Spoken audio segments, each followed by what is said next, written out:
should I have like a zero Welcome to Media Path. I'm Fritz Coleman. And I'm Louise Palanker. We like to steer you to some interesting media options to check out. And then we get into the real fun, reliving our youth with a look back at shows and stars who were part of our growing up. And today, we're going to take you back to the early 50s, late 50s really, when TV was diesel-powered and family-friendly.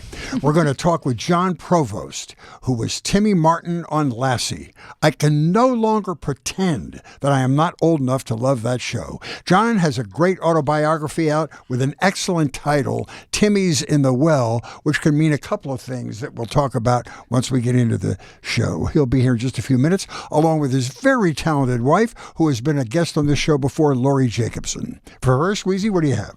Oh, well, Fritz, I watched a docuseries on Apple Plus. I've been loving the Apple Plus content as of late.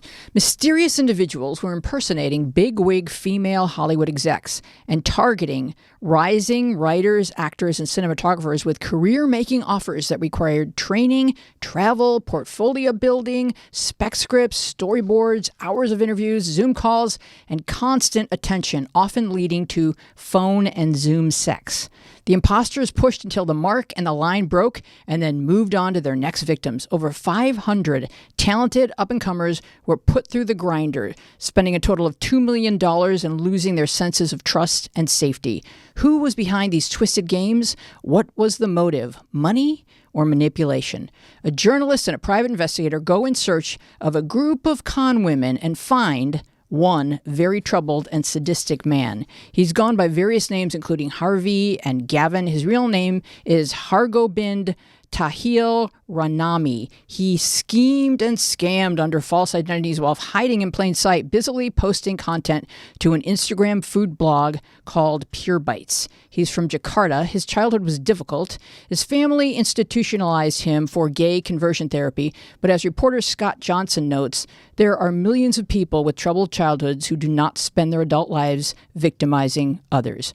Hargobind wanted to be a big-time Hollywood player, and so his motives may have been a toxic blend of resentment, revenge, and cosplay, but he is without remorse, leaving most of us without understanding or empathy.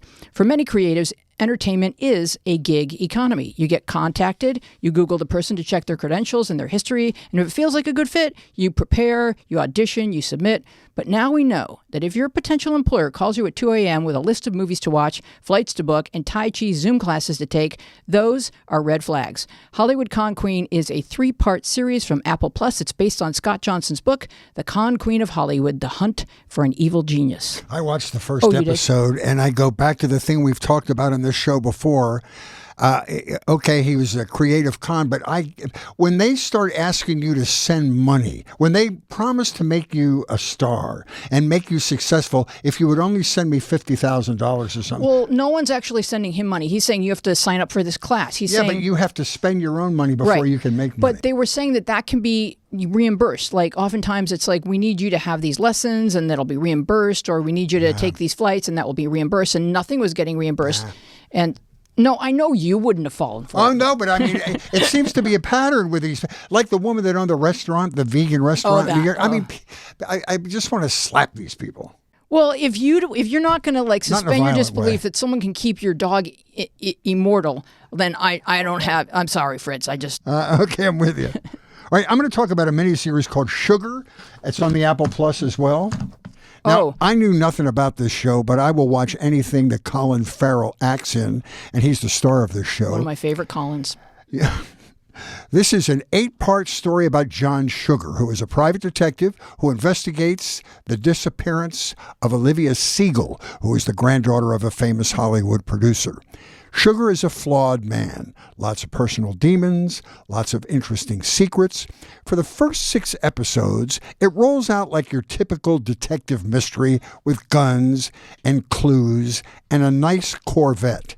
He puts up a front like Harry Bosch type character, charming but tough, violent but human. And then around episode 6, we begin to learn there's nothing typical about Sugar, nothing typically detective or typically human. That's all I'll say.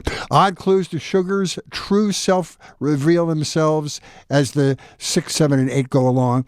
Sugar's interested in old movies, and brief clips are occasionally rolled in. You don't know why, but then the reason for that reveals itself. He can drink endlessly and never get drunk, which some people would consider a gift.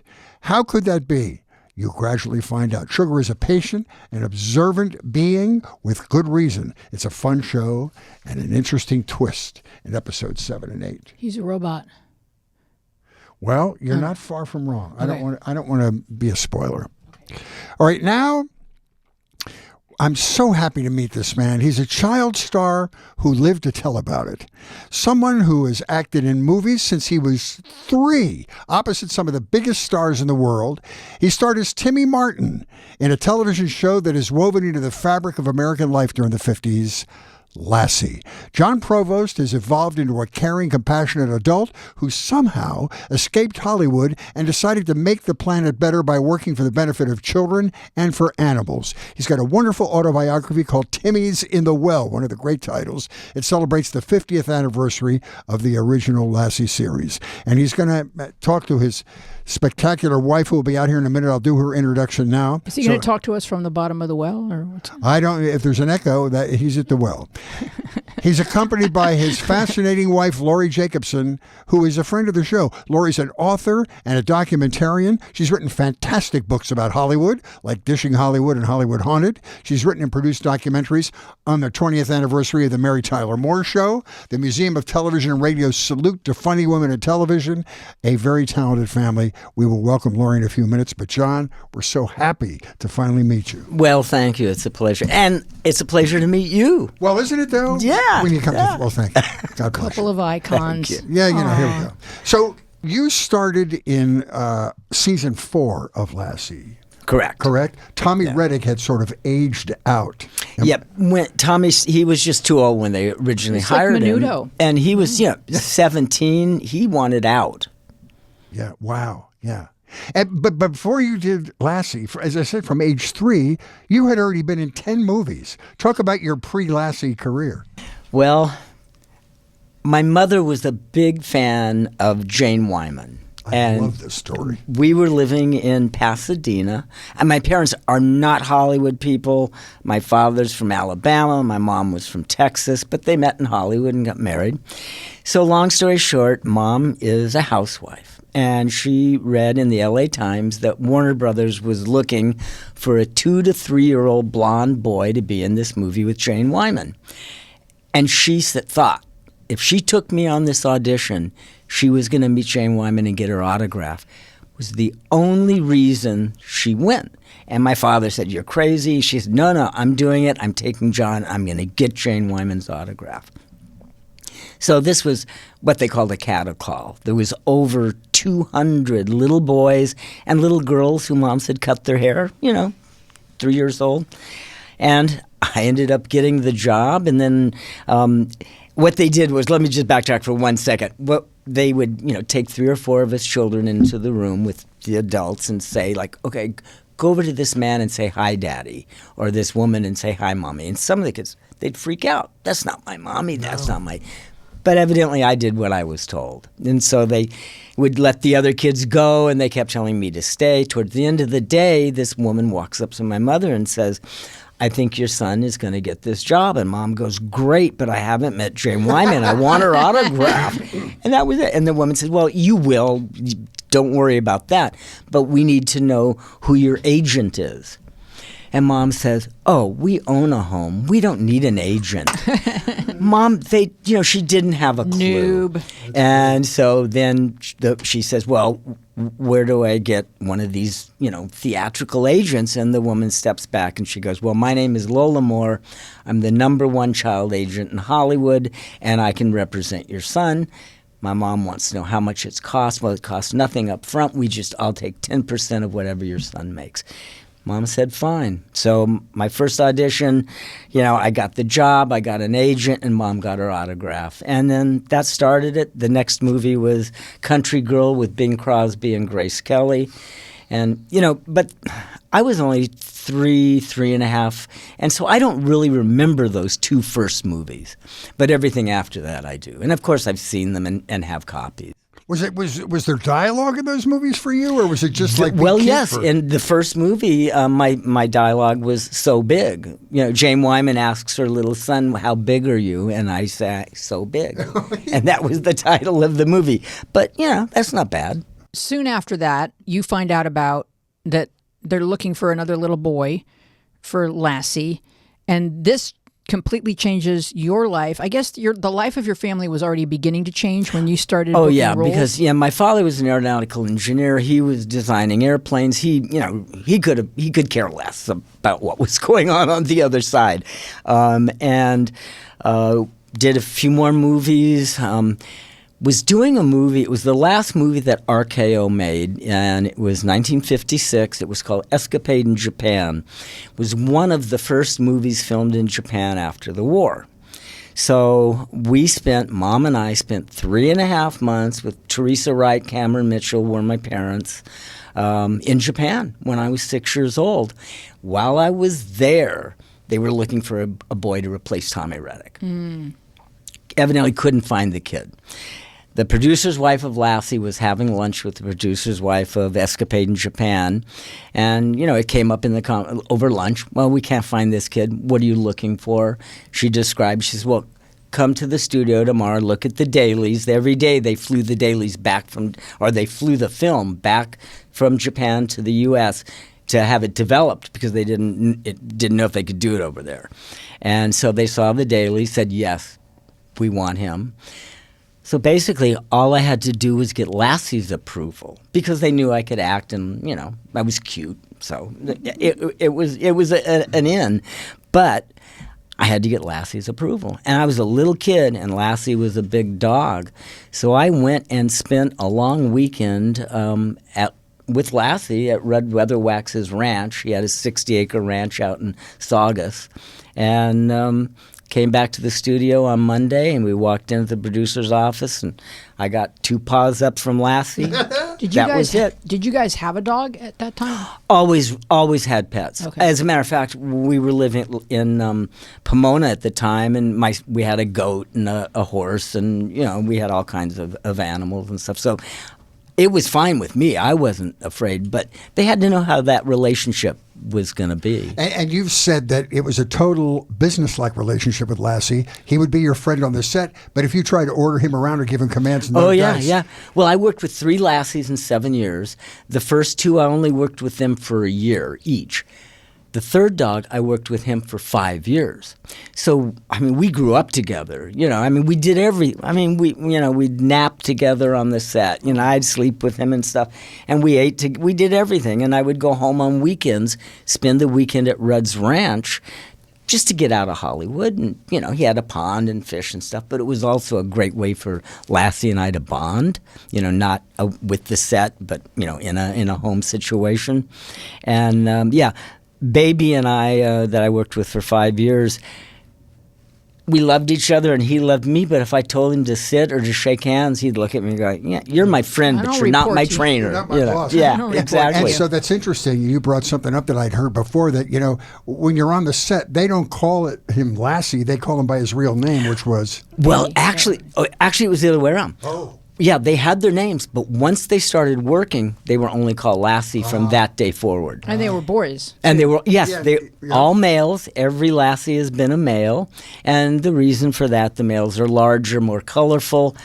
Rudd said the males were smarter and easier to train than the females. But one of the main reasons was when they would come into season, they wouldn't want to work and they'd lose their hair. And it's like, hey, we're making movies, we got to work. No, they're like, "No, I'm making babies. Come on, let's go." No, it didn't work. No, So- we were making movies. So I am fascinated by your family dynamic, which you and your wife write about very deftly and beautifully and respectfully in your book, including the points of view of all the various members of your family. But your dad, it seems to me, this is my takeaway, was that your dad is quietly comfortable in place. Your mom is constantly moving towards something more. Mm-hmm. And when that something more includes your career, your 2 older siblings are an afterthought when your dad is too still to notice them and your mom is too rapidly moving and too distracted. Yeah, well, and that was one thing about the book. It's how my celebrity affected a normal family. Yeah. Like I said, we weren't, Hollywood show people. It was just a regular family. My mom was a seamstress. Then she became a housewife and raised 3 children. Yeah, my brother and sister did kind of get, I'm the youngest of the 3, and they really weren't in the business. They did when we were on Lassie, if they would have a school scene or something like that, or a carnival. They always used the kids from the different people on the set. They used their children. So my brother and sister would do that. My brother, he didn't really care about it. My sister, she pursued it a little bit. The original Gidget movie, she was runner-up with Sally Field. When she lost that part, she said, I can't, I'm out.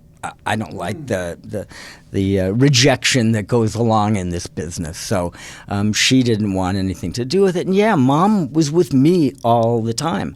When we were working, Mom was on the set. So my brother and sister, they suffered a little bit. But it almost didn't even feel like she was with you as much as utilizing you to meet new people. She seemed to be addicted to meeting and connecting with new people. She did. She was fascinated by it, and she loved it, and she was learning as she went along. When they come up and say, well, we need to know who your agent is. She had not a clue. We own a home. So Mom was learning, and she would go up to the directors and say, well, why are you doing this? And people would say, you're not supposed to talk to the director like that. So, yeah, Mom was learning, and of course, she grew up in a very small farm town in Texas, very poor.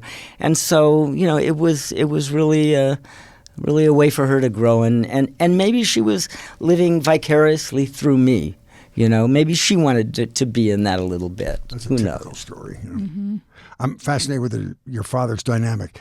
He works out of a completely different side of his brain, being an engineer, Yes. an aeronautical genius, and then supporting you, who is in the arts. I had this sort of the same thing with my stepbrother and my stepfather, where he was he worked for the FBI for 20 years. He was a captain in the Marine Corps, and he was like a great Santini type character. But he was so supportive of my stepbrother, who was a little gentler, and he was in the arts, and he was on chorus lines on Broadway and did all that. But he was always very supportive of his son. And when it could have been a bad situation, but was not. I was very proud of my stepfather. Yeah, Dad, he was proud of it, but I don't think he quite understood it. And the 7 years on Lassie, he came to the set twice. It seemed like In he was 7 proud years, of not being interested in it, to where he would even express that in front of you, that he had no interest in this show business. Or yeah, it was kind of, he called it was nonsense. frilly. It was, he's designing, planes for the war, Yeah. Right, but and he's is saying more that serious about it. He's saying in front of you that what you do is nonsense, which, that's a little dismissive coming from a father. Yeah, But he was, like I said, he was supportive, and, he just didn't really understand it. Like you said, his mind worked. Yeah. He worked on the other side of the brain. So, do you think that your relationship with the Lassies is the reason why pets have become your passion as an adult? Okay. Every year, we worked 9 months out of the year. I worked 5 days a week, 10 hours a day to do Lassie. On the 3 months that we were off, 1 month, Rudd Weatherwax, Lassie, and I, and of course my mother, we would travel around the country, hit all the major markets to promote the show. Rudd would insist that if there was a children's hospital, we're talking the late 50s. They didn't let dogs in hospitals. I thought that was fascinating. Yeah, they didn't let dogs. They didn't have service dogs back then. They had guide dogs for the blind. That was it. And Rudd insisted that we go. So here I am, an 8, 9, 10-year-old boy, going into hospitals, seeing kids my age with polio, with, they'd been in a horrible car accident and they're in traction, or survived a house fire. They're watching Timmy and Lassie every Sunday. Now we walk into their hospital room, And you could see it in these kids' eyes, like, oh my God, they forgot their pain. They forgot. They escaped. And that made an incredible impact on me. So it got me involved in animal rights. It got me involved in service dogs. I was on the board of governors of Canine Companions for Independence for 25 years and supply service dogs to people with disabilities at no charge. And just to see what dogs can do and how they can help us. And it's just, and I have to give that to Rudd, because he did that for me. Yeah. And I loved Rudd. I never knew either one of my grandfathers. They had passed. So Rudd became my surrogate grandfather. He was a tough guy, but he loved me as much as he loved his dogs. Oh, so you can't beat that. How many lassies was he training at one time in case? One, wow. Always one lassie. Lassie had a double that would do fighting, long shots, running over a mountain. Why wear Lassie out? Or swimming. Back then, we didn't have handheld hair dryers. So you think about drying a collie. Wow. It's like takes collie is the title of your next book. Yeah, 4 days. So we did have a double, but no, there was Rudd. And that was Rudd. He only one lassie at a time. There's only one. Plus, they had to have the markings as they were original. He didn't allow the dogs to be dyed or made up to show their markings. That was bred into his dogs. So your lassie had the same markings as Roddy McDowell's lassie. Mm-hmm. Wow. Now, a lot of people, they can look. Like I said, I worked with 3 different dogs in the 7 years. A lot of people, they watch the show. They think they're all the same. Yeah. I mean, I can pick them out, and I know their names. Like I said, they all had names before they started. Once they became Lassie, they were Lassie. Mm-hmm.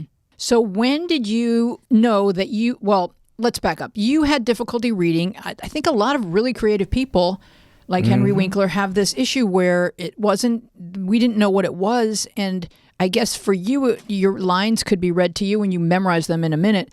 But when did you actually find out that, there's a name to why I can't read? Well, I'm dyslexic. Yeah. And back then, they hadn't coined the word dyslexia. They didn't know what it was. Life magazine, when I first started this, it did a full article on me, and it said, Jon Provost Timmy, the new Timmy on Lassie, can't read or write. He has a mental block. A mental block. What is this? And so, yes, my mom would read me the lines the night before, and I would memorize, 10, 12 pages every night, plus my homework for school, and, go to work the next day. And I just found something out amazing. Somebody you had on the show, Jerry Mathers. Yeah. Same thing. He's dyslexic. He learned his lines from his mother reading them. And I just found this out a few days ago. Oh, my goodness. Yeah, so I didn't realize that, the Beav and I have a lot in common. Maybe there's another part of you that develops, the creativity part. Yes, because people who are dyslexic, including your friend Henry, and Jay Leno is dyslexic as well. I didn't know that. And it sort of forces you to exercise other muscles in your brain that you might not Yeah, well, we don't brag that we're dyslexic, No. It's like, and still today, I transpose. I'll sit, and especially numbers. It's crazy. I'll write something. Oh no, I got to do. And my wife, Laurie, she's always, John, no, it's not 47. It's 74. Okay, sorry. Yeah. Well, God bless Laurie. So when you would go back to school, I always find this part interesting when we're talking to people who were child actors. When you would go back to school, there were 2 types of kids that just wanted to be around you and ask you about your dog, and then kids that bullied you. And it was kids that wanted to punch you out. Yeah. It was hard to find that genuine person who just wants to be your friend. Growing up, I had two buddies in the neighborhood that were not in the business. Mm-hmm. They were just regular guys, and we had a great time growing up together. But I can remember, they knew the real you. Yeah. We're 12 years old. Right. We want to go to a matinee. Me and my buddies, we go to a matinee. Parents drop us off at the theater. We're there, and all of a sudden kids are going, wait a minute, aren't you Timmy? Because, it's current. And I go, well, yeah, well, you're not supposed to be here. Or they'd push you or do it's like, and you didn't understand it, but, you figured it out. Well, they don't understand, I mean, we're the same as everybody else, right. So. Right. You had a slightly different arc from a lot of child stars in Hollywood. Some didn't make it out of the quagmire quite, but you had the good sense to decide that you wanted to escape from Hollywood, moved up north, went to college, right, studied psychology, and do you have any advice for the parent that wants to get their child involved in the business early? I mean, your discovery was a complete thing of kismet. It was an accident. Mm-hmm, that's not going to happen again. But what about parents that think, "Oh, my child's so cute"? What advice would you give them? Well, for one thing, what does your child want? I think that's the number that we start there. Mm-hmm. If they're, some kids are precocious, they're active, they're whatever. Well, let's see what they want to do. See and see if get them into in school, get them into theater arts in school or whatever, and see if they want to do that. If they want, that's a different story. But if the kids, if they don't know if they want to do it. I mean, I saw kids like that. The mothers were pushing and pushing and pushing. If the parents want a payday, they want to force their kids. Yeah, well, and then that's perfect thing here, Fritz. My father supported the family. Mm-hmm. So many kids that I know that, grew up in the business, that once they got the job, oh, wait a minute, Dad quit his job and became the manager or whatever. The mom quit, and then all of a sudden now they're living off their child. Okay, it wasn't that way with me, and I think that made a big difference. Did they have the Coogan laws when you were there? Yes. Okay. Yeah, the Coogan law. The government took a third of your earnings and put it in a trust, and then the other 2/3 were given to your parents to do whatever they wanted to do with it. A lot of parents spent their kids' money. It wasn't a lot of money when he got to be 18 or 21. It wasn't that much money. Oh yeah, no, we didn't. No, the amount of money we made was. But one of the dynamics that you illustrate in your book with the help of Laurie is that you're in show business because you are very good at doing what you are told. Mm-hmm. And doing it well and doing it beautifully and looking convincing and I enjoyed what I liked what I was doing.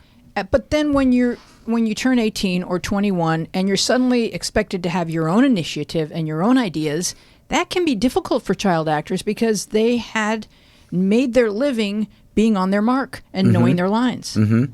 Well, that was it. The last movie, after I quit Lassie, I did 3 more movies and some television episodic episodes after Lassie. Excuse me. But I turned 18. It was the only Disney movie I did. It was The Computer Wore Tennis Shoes. Both Kurt Russell and I had our birthdays on set. And he turned 17, I turned 18, and we were having lunch. And I go, Kurt, I've been working 15 years. I think I should take a break. And Kurt said, I think you should take a break, Jon. And so I did. And that's when I decided, I think I'm going to do something different. Not that I didn't enjoy it, but I needed a break because it was all I knew. And so that was when and things started getting a little dark in Hollywood and stuff. And that's when I decided, maybe I need to take a break and maybe I can come back or whatever if I want to. And you did have some of those Hollywood experiences, late 60s, Sunset Strip, lot of adventures that were, I guess, for a kid whose face is very recognizable, you were invited into a lot of scenes that maybe weren't the healthiest or the safest for you. When you're, quote, a Hollywood celebrity, you can go to clubs that, you have to be 21. Well, you're only 18. Well, you're Jon Provost. You can come in. Mm-hmm. So, yeah, you saw a lot. You grew up pretty fast. And there was no hiding that. Mm-hmm. And because you were exposed. I mean, when I went to work, it was, me, 2 dogs and 35 adults. So, it's pretty limited. You you move on. You make the decisions of what you want to do. Now, when Kurt told me I should take a break, I took it to heart, but what I didn't know was that there were going to be 2 more computers. And so Bradley, my character, would have been in the 2 more movies. And I had so much fun doing it, I would have stayed and done the 2 more movies for Disney. But it was all good. You may have saved your mental health by bailing when you did. But before we move past your childhood, we do have to talk about This Property is Condemned, because that movie is star-studded. So talk about that and just the adventure that you had living in that little town at that time in history. Yeah. This, in 1964, it was, Elizabeth Taylor, Charlie Bronson. It was an incredible cast.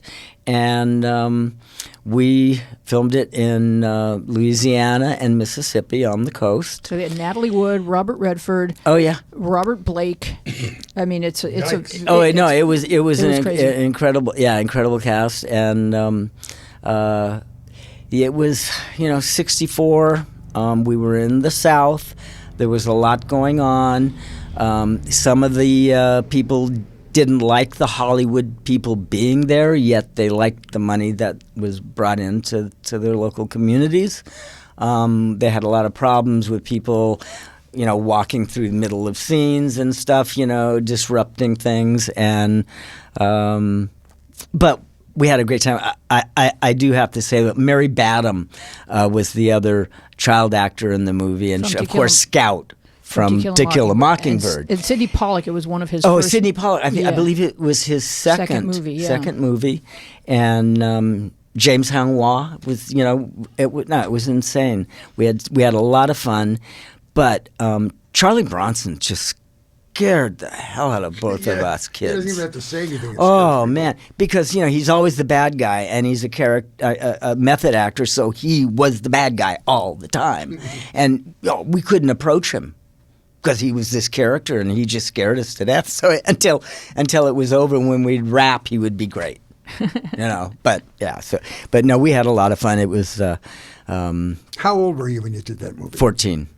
So between 7 and 14, you were doing on-set learning with teachers, correct? Oh yeah. Well, all of my education was private tutor on the set. That's what I wanted to ask you. Did that prepare you for college? Yes and no. There was a couple months during the school year where I could go to not public school, but parochial school or something, because public school couldn't deal with you. You're only there for a month. No, they didn't do that. Or private school, but and then with the dyslexia and all of that on top of it, it made things difficult. But and when you're working on set with your school teacher, they're good teachers. Some are, some aren't. But we had to have 3 hours of schooling done by 3 in the afternoon. But you could accrue those 3 hours in 20-minute increments. So I would be on set. Now they're going to set up for another scene, so they run you into the school, and the AD is sitting out there with a stopwatch, waiting for I wouldn't have thrived in that circumstance. Well, no, because it took me 5 minutes to calm down. To get into the space, and then, this guy's out there waiting to pull you out to put you back on. It wasn't always like that, but it was like that a lot. We would love to hear the story, the adorable story of how you met your wife, who's the co-author of Timmy's in the Well. Could you join us, Laurie? Come on over, Laurie. You can bring that rabid beast over on the couch. Bring Doggy, I don't think he will. There has to be a Casper. dog. There's a dog in all of John's movies. Always got to have the dog. Here we go. So this is Casper. Hi, Casper. Yes. So I just love the story because you talk about the Hollywood autograph shows, which have really taken off, I think, with the internet, where fans are finding each other. I'm like, oh, you love this? I love this too. Oh, my God. So talk about that a little bit, and then the story that you tell in the book of how Laurie's at a booth across the way from you, and she's written books about Hollywood and how you guys met. Yeah. You want to go? Well, I'll go quickly. Okay, so Sure. I'd been divorced for a couple years, and I was not looking. I was not looking at all. I'm sitting, and Stan Livingston, Chip from My Three Sons, is next to me. And Laurie walks over, and she's wearing this cute little sundress and, with the hair and whatever. And so I'm like, oh, hi. And so she knows, but I didn't say anything. She knew Stan, and she's like, hey, Stan, how you doing? Well, unbeknownst to Laurie, I'm kicking him under the, introduce me. So that started it. And? So there you have it. Yeah, it was Martin Luther King weekend. And so he had an extra day in L.A. So I got together one evening of that weekend, and we had the most fun.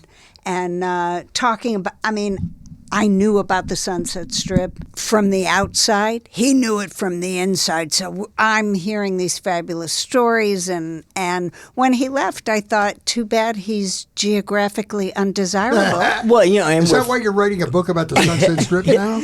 Well, I was working on it then. I've been working on it for a long time. So... but he lived up north, and I thought, well, isn't that a shame? We're 400 miles apart, And so Mr. Dyslexic sat down and wrote me a beautiful note, which I still have, saying it felt like two old friends were getting together, not two strangers, and that is so... You have to hire somebody to write it for you?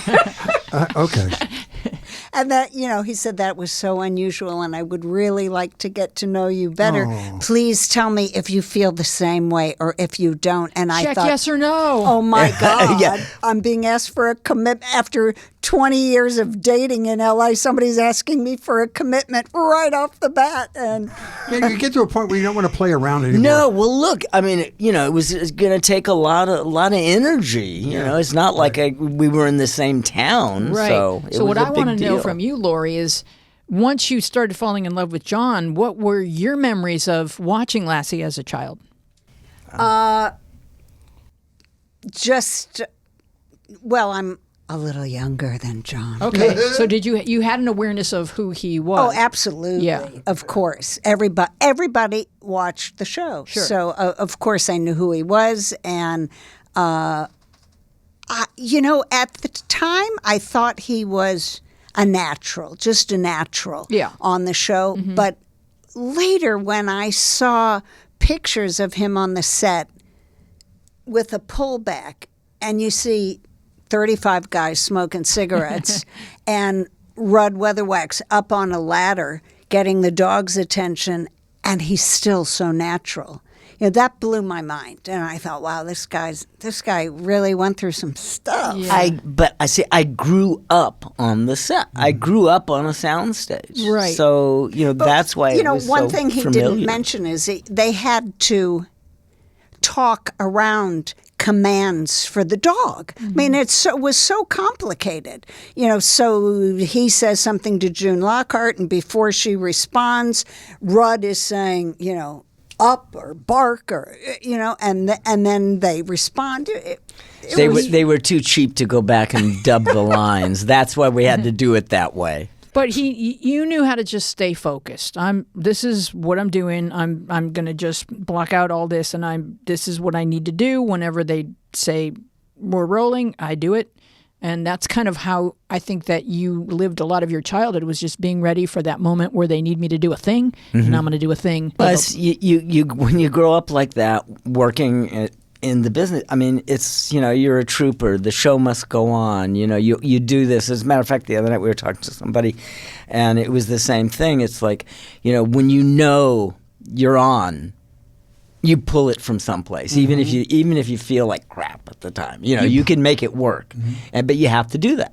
You probably went into your own head a lot, just with your imagination, and then when they said we're ready for your line, you came out and did your line. I have to say one funny thing about my mom told me the lines my mother was from the South, so she had an accent. So I'm getting this Southern accent, and so then they had to hire me. Come on, Lassie. Yes, yeah. Come on, y'all. No, Timmy doesn't say that. So they had to hire me a dialogue coach so I would speak properly. Let me ask you about animal rights on the set. Are they? It seems like they're more stringent now than they used to be with the Humane Society and with PETA and all those things. It seems like they really protect the animal rights. Mm-hmm. But Rudd was protecting his own pet. He was, and we had every kind of animal on that show. You name it, we had it. And I saw every other kind of trainer in the world, and I saw some of the worst trainers and some, Rudd, which I thought he was, an excellent guy, excellent trainer, and loved his dogs, respected them. That's one thing I really learned from him. But, but we did have the ASPCA people on set, and so they did watch out, but I think now it's probably more. Really strict now. Yeah. They actually had, when we were doing the series, there were more rules and regulations for even including spiders than for children. Well, there's that story of you. I'm serious. But spiders didn't have to go to class 3 hours a day. Yeah, right. John, that story of you in the raging river where you're drowning and they come in to rescue the dog. What? Oh, yeah. What? Well, what was the name of the show? Yeah, well, and that was it. Before we had to do it all, before CGI and all of that. So you talked about being precocious, and you have a great life lesson you learned. I think it was from Jane Wyman about being a professional on the set. That was from June Lockhart. June Lockhart, I'm sorry. Oh, yeah. I was being really precocious and kicking her under the table. And that was a trait of his. Oh, yeah. Well, I had to entertain myself. It's how you got Stan to introduce you to your wife. Yes. And so June, one day, she had it with me, and she took me into a corner, and she said, now, you listen, young man. You're a professional. I'm a professional. I'm playing an adult, you're playing a child. Someday you will be an adult playing an adult. So no more of this. Aww. And I went, okay. Wow.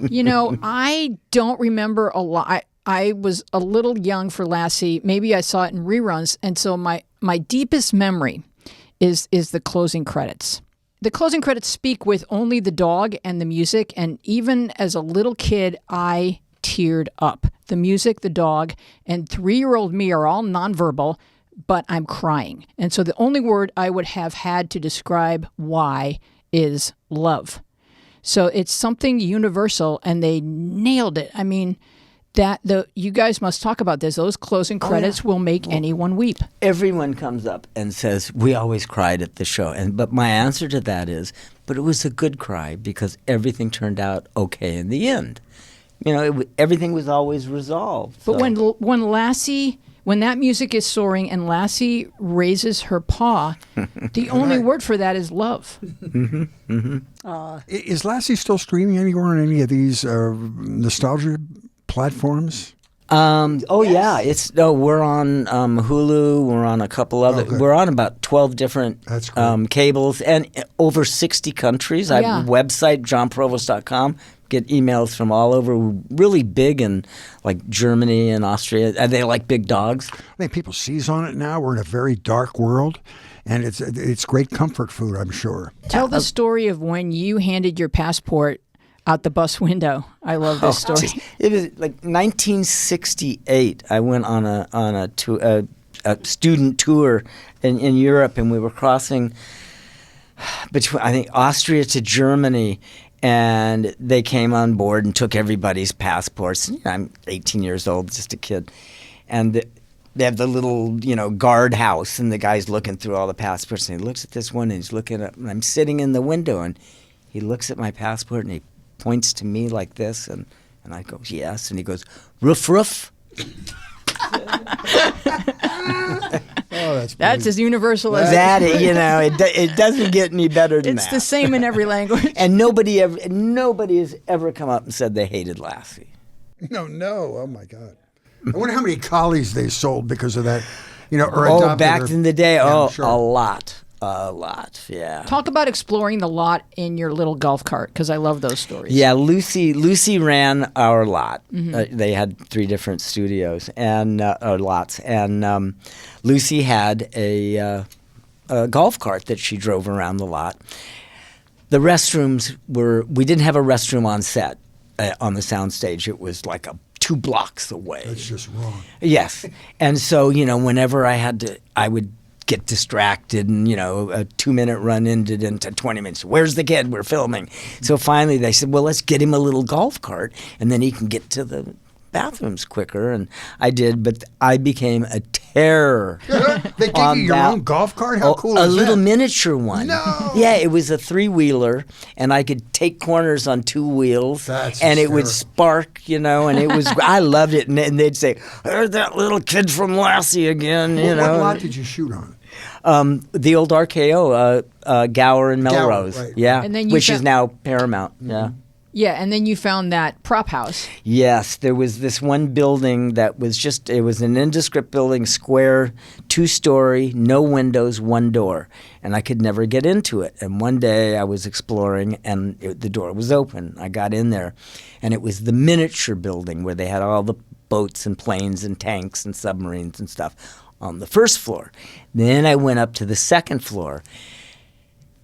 King Kong. The original King Kong that RKO made, and they had 3 busts of him. One was a full size, 18 inches, and then 2 busts. And, they were all articulated. And they had the monsters that he fought. And so whenever we had another kid on the show, that was my the kudo was to, hey, I got to show you this. So yeah, that was fun. But I did a lot of exploring. Before we move past Lassie, I wanted to talk a little bit about the blacklisted writers, because I just thought that story was very powerful for me. Yeah, Laurie's the writer. Why don't you get on that one? Well, the HUAC trials, many writers were imprisoned, and the producers of Lassie gave them work. They changed their names on the scripts, but they submitted scripts for the show, and they kept those guys and their families fed by doing that. And what blew me away is men, maybe behind bars or maybe not, mostly the scripts were written by men, could so well articulate a child and his family and his mom's relationship with him. I always thought that was amazing, because there was always a terrific lesson in there, and I think that's why the show stands so well today, because there's some tough love in there, and there was always a moral to the story. Timmy wasn't the smartest tool in the shed. He got in trouble. He did bad things, but he learned from them. He never talked back to his parents, and there was always a moral to their stories. And June Lockhart, as an individual, was not a farm wife. No, she wasn't. No. Well, and it kills me. You look at the old episodes, and she'll be out there feeding chickens, in little heels or something. Like, no, this is not a farm lady. But she was a saucy lady, right? Yeah, June was great. I love June, but yeah, June had her side. June was a little bit of a diva, but why not? Hey, she came from the great family. Her parents, were both incredible actors, and June, on June the 25th of this year, will be 99 years old. Bless her. Yeah. Did they treat you well? Did they treat you like you were their child? Oh yeah. Oh no, I was treated fine. I was never anything bad. Sometimes June would think, he's looking a little thin, and they would go out and get some food or something, But no, June, yeah, it was great. And June, 2 daughters, Junie and Annie, we knew them, and we would on weekends go to her. They had a swimming pool, we didn't, so we'd go sometimes and go swimming there. Now, early on, June did an interview when she was first hired for the show, and she met the writer in a bar in a hotel lobby, and she had a drink, and she was in kind of a low-cut dress, and the writer mentioned these things, that she was drinking scotch on the rocks and showing her cleavage. And the next day, the suits descended upon June. You must never behave in public in a way that Mrs. Martin would No, don't drink in public. Don't, no. And then we started talking to other people, and we found out this is why all these kids were typecast. It was in his contract. He could never portray a troubled child. Wow. I couldn't do movies off season. No, I wasn't allowed to do. A lot of other kids on other series, they could, do other episodes on other series. But no, I was not allowed to do any other work other than Lassie. You've written some great books about the history of Hollywood. And before we leave this topic, do you lament the fact that the studio system is no longer around? It just seems to have lost its glint, its glamour, and it's different than it was. Some of the great stories you write about, failed romances and mysteries and all those kinds of things. Do you think that's what's missing from Hollywood now? It's 50-50. The studios were so controlling. I mean, if they didn't like who you were married to, or if you were expecting a child and it was going to screw up the schedule of the movie you were in, they did things about that, and that's outrageous and horrific.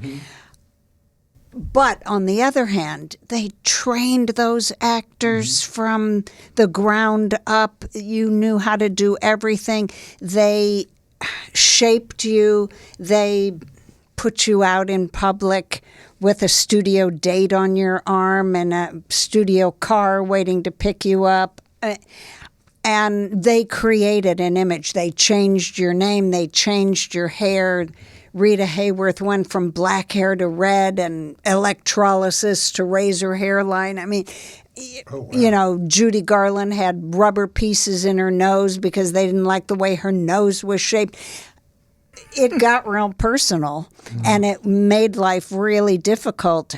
But at the same time, yes, they created an image and a glamour and a royalty feeling that is really missing today. I see starlets go on Kimmel and Colbert chewing gum, and I think, what is going on? So you're the person to ask this question, and maybe if you're uncomfortable answering it, your lack of an answer will answer my question. Okay. Did the rumors about Louis B. Mayer and what he did to keep Judy Garland working on the early pictures, where he would give her sleeping pills at night and then uppers during the day to keep her going for 15, 18-hour shoot days, was that true? Yeah, that was true. That was true. They thought she was chubby, so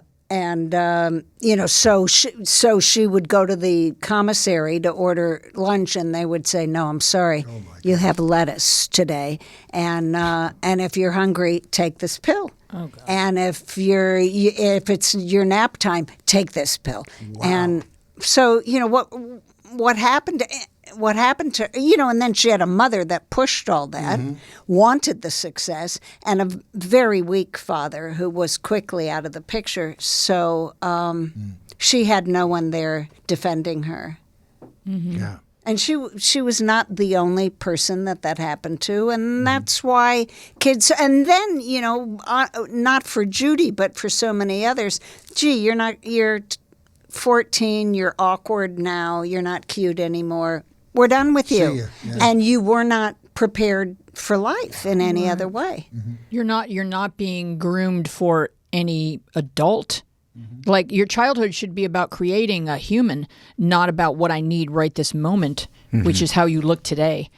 And you were talking to Jon about that, and some of his friends said when we quit acting and we wanted other jobs and behind the scenes, and we sat at somebody's desk and we suddenly had to promote ourselves when we had people that did that for us. We didn't know what to say. We didn't know how to do that. Well, Paul Peterson in your book talks about the emotional toll of constantly being who others expect you to be. And alongside that burden is other people's view that you're so fortunate and who wouldn't be thrilled with your life and why are you complaining? So your classmates wind up being your fellow child actors who went through what you went through, this dichotomy between I'm doing exactly what is needed in this moment. I'm extremely industrious and hardworking and talented.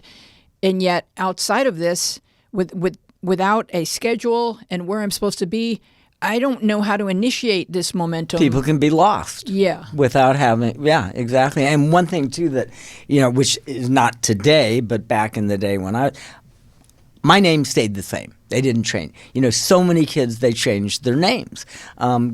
Good friends, Larry Matthews, who played, Dick Van Dyke's son. Larry Mazzio, he's Italian. But they didn't want the ethnicity. They didn't want that, Flip Mark, he did the... I love this story. Yeah. Go ahead. His mom walks into an agent's office in New York, and he's a redheaded, freckle-faced boy. And at that moment, the agent is getting a phone call asking, do you have a red-haired, freckle-faced boy? And she covers the phone. What's your name? And the mother says, Philip Goldberg. Oh, that'll never work. What, do you have a nickname for him? Yes, we call him Flip. What's his middle name? Mark. Yes, I have just who you need. Flip Mark is in my office. And so that was, know. And that was showbiz. Well, talk before we wrap up this beautiful episode, talk about writing a book with your husband about his history, some of which is a little tender. And so how did you go about, what was your process? I spent close to 7 years finding studio teachers who were now in their 90s, and many of the other child actors that he had worked with. And I wanted to talk to them alone. Like, they were anxious for the reunion, but I knew if that happened, I wouldn't get the details that I was looking for. And so I had to hold him back and talk to them about their experiences, if they did the show, or their experiences. Like, Flip worked mostly in New York, and that was entirely different than working in Hollywood. And interviewing his family and reading between the lines and trying not to cast a judgment on his mother, and who was just flying by the seat of her pants in a new industry called television. So it was really fascinating. And I, of course, learned so much about him. And I learned stuff about myself that I didn't know. And was that healing? Yes. Oh, yeah. It was really great. No, it was getting back into it, and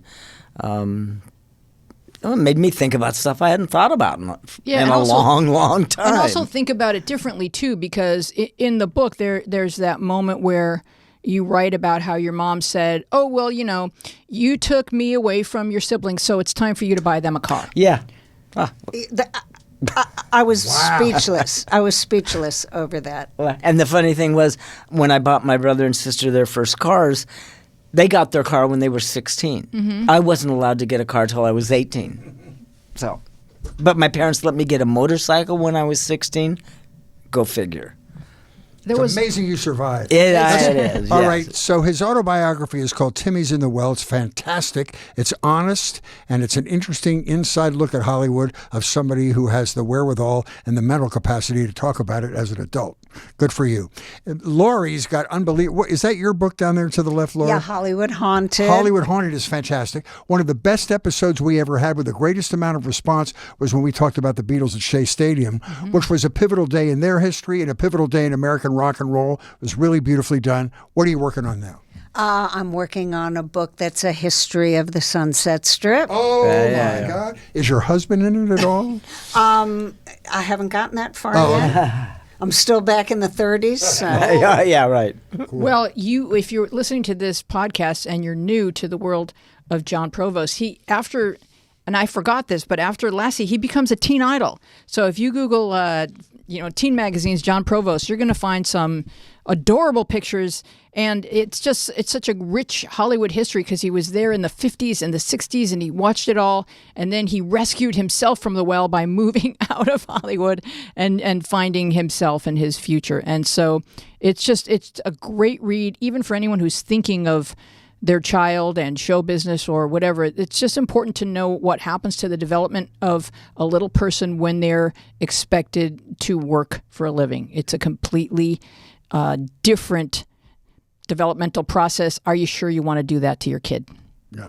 So you have a website, jonprovost.com. JonProvost.com. And are there Lassie fan pages or Jon Provost fan pages? Oh yes, there's Lassie. There's French page. They're all over the place. Where's your spray bottle here? Oh, Lassie. Yes, right there. A lot of men have difficulty finding a deodorant that works for them and women. Now this is called Spray, Mix, and Go. Talk about this. I have been looking for a product for dogs for years and years to put my name on. Could not find anything, and now with so many animals that have separation anxiety and stuff, we've come up with a CBD product for dogs. It's strictly CBD and coconut oil. There's no flavors. There's no additives. Okay, explain what CBD means for those of us that get those initials confused. CBD it's from the hemp plant. Okay. But this is isolate. It's every other product out there is what they call broad spectrum or full spectrum hemp,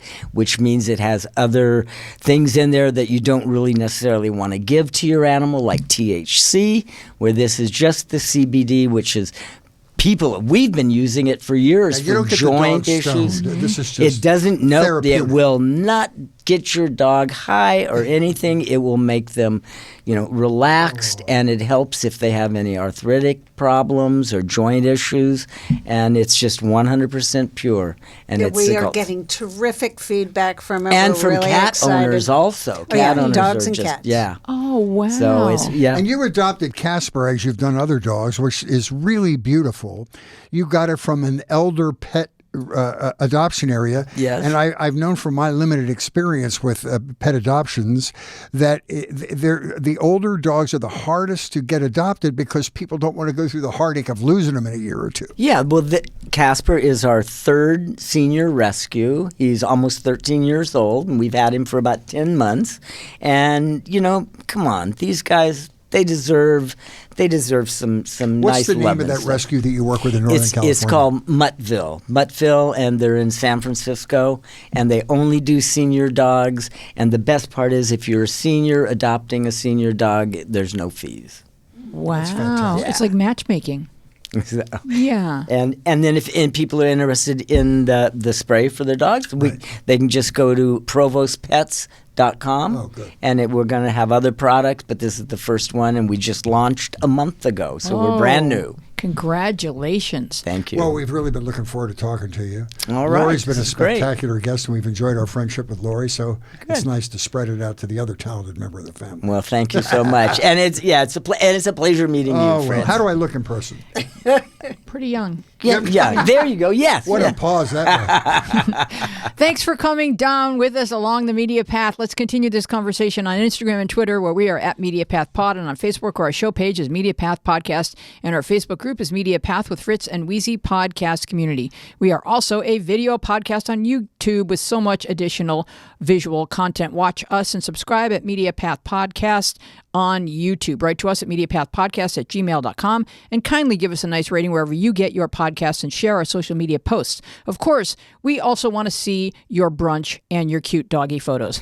Our website is MediaPathPodcast.com. Head on over to catch up on episodes and enjoy our spicy newsletter. It's loaded with photos and quizzes and backstage gossip. And we want to thank our guests, Jon Provost and Laurie Jacobson. Our team includes producer Dina Friedman, John Maddox, Bill Filipiak, Mason Brown, Garrett Arch, Jordan Reyes, and you. Our theme music is by me and John Maddox. I'm Louise Palanker here with Fritz Coleman. Be well and wise, and we will see you along the media path. Okay,